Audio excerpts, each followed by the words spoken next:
conclure, parce qu'on est déjà sur une heure de rencontre avec vous, toujours en gardant cette même logique de début par l'un et par l'autre.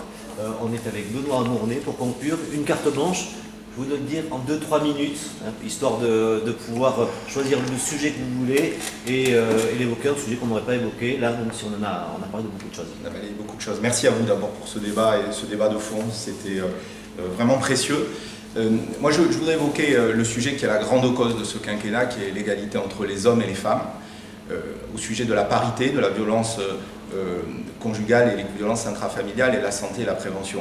Sur la parité, moi, la parité que je veux, c'est la parité qui ne se pose plus. C'est-à-dire, on a une femme Premier ministre, on s'en réjouit tous, il faudra demain qu'on ne s'en étonne plus. Voilà, c'est-à-dire que les distinctions se fassent sur les compétences. Je pense qu'on a avancé beaucoup grâce à ce quinquennat. Il faut accélérer, il faut enfoncer le clou sur ce sujet. Sur les violences intrafamiliales, il y a eu des progrès de fait considérables aussi. Dans ce quinquennat, les tabous sont tombés, il y a eu les bracelets anti-harcèlement, il y a eu une possibilité de déposer plainte directement à l'hôpital qui est beaucoup plus sécurisant que d'aller à un commissariat de police. Il faut continuer à mieux former nos gendarmes et nos policiers pour prendre ces plaintes et pas oublier que les violences intrafamiliales, c'est pas toujours à l'égard des femmes, ça peut aussi être dans l'autre sens, qui est un autre tabou de notre société. Donc l'égalité entre les hommes et les femmes. Et dernier point là-dessus, c'est la santé, ça va nous ramener, et je conclurai là-dessus, dans la prévention des sujets de santé, de la santé des femmes qui doivent être prioritaires, sur les sujets d'infertilité, de drépanocytose et d'endométriose, sur lesquels le gouvernement s'est engagé. Je me réjouis beaucoup de la présence de Madame Bourguignon sur ces questions qu'elle porte depuis des années et des années. Merci à vous. Jean de Crampe. Donc à mon tour de vous remercier M. Bentard et je remercie également les autres candidats, M. Cordes et M. Mournet, d'avoir débattu dans ces conditions de respect et constructives. Pour revenir sur l'efficacité entre guillemets d'un député, on va dire tout simplement qu'un député pour être efficace, il doit mettre en exergue ses convictions, donc des convictions de gauche républicaine pour moi, connaître son territoire, je l'ai dit, mais également bénéficier d'une liberté d'expression. Et pour moi, ça c'est essentiel. Et je pense qu'en siégeant dans un groupe de majorité ou dans un groupe d'opposition sectariste, je ne bénéficierai pas de cette liberté. Je devrais agir aux ordres du chef de groupe et ce n'est pas dans cette logique démocratique que je m'inscris. Donc pour moi, pour être efficace et surtout représenter la parole des électeurs qui m'auront fait confiance, je veux bénéficier de cette liberté et je siégerai demain dans un groupe où je pourrai m'exprimer librement comme l'a fait Jeannine Dubié pendant 10 ans. Et ensuite au niveau programmatique, revenir sur un sujet essentiel qui est pour moi l'humain, faire que demain l'humain soit au centre de toutes les réformes et qu'on ne laisse personne sur le bord du chemin, que ce soit nos enfants et que notre système scolaire redevienne une véritable école de la République. Et j'ai eu un petit peu froid dans le dos quand j'ai entendu les propos du président ces derniers jours sur l'individualisation des programmes scolaires. Je pense que l'école de la République elle doit reposer sur un socle commun qui est pour nous, je dirais, la base de la citoyenneté. Ça c'est essentiel à mes yeux. Qu'on n'oublie pas le monde associatif qui a souffert pendant 2 ans et qui a besoin d'être accompagné, de retrouver de sa dynamique, qui contribue lui aussi à l'éducation, à la citoyenneté et bien sûr le grand âge, l'autonomie et les personnes en situation de handicap. Et là aussi, je voudrais dire comment ce sujet est important à mes yeux. C'est quelque chose qui a été, je dirais, galvaudé volontairement par le président. Je parle notamment de l'exemple qui est la déconjugalisation de l'allocation adulte handicapé, qui, comme par hasard, est revenu sur les débats entre les 2 tours par la bouche du président Macron. Et c'est un peu dommage parce que c'est, je dirais, quand même un moyen qui permet aux personnes en situation de handicap de pouvoir vivre dignement.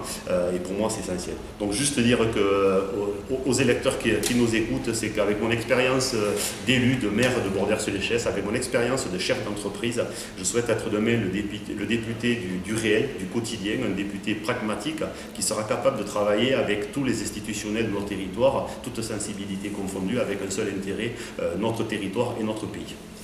Grégory Cordes. Oui, donc pour conclure, dire que voilà la manière dont j'envisage en fait mon action de député. Pour moi, ce qui est important, c'est de répondre surtout aux urgences dans lesquelles on se trouve actuellement. Donc il y a d'abord l'urgence écologique, qui est absolument fondamentale, qui doit être au cœur de notre action et de toutes nos décisions. On ne va pas revenir dessus. C'est vraiment, tout le monde devrait parler que de ça quasiment, parce que c'est ce qui va nous arriver là. Et réellement, toutes les femmes et les hommes politiques devraient être en train de plancher sur cette question. Au-delà, il y a l'urgence sociale, et là-dessus je reviens sur mon engagement en tant que républicain, et j'insiste, ce qui n'est pas pour moi une idée, une coquille vide, mais quelque chose d'extrêmement concret, avec aussi sa dimension égalitaire, qui est importante, et pour laquelle nous on a un certain nombre de mesures fortes à mettre en place. Moi ce que je voudrais c'est en fait rétablir la République partout où elle recule, partout où elle a reculé. C'est-à-dire rétablir, par exemple ici localement, tout un tissu de services publics qui a été malmené pendant ces dernières années, eh bien, le remettre en place. Je suis enseignant, donc la question éducative pour moi elle est centrale. Les dernières réformes successives ne me conviennent pas du tout, ainsi qu'à la majorité de mes collègues, et eh bien, on espère pouvoir refonder une école qui soit réellement une école républicaine et égalitaire.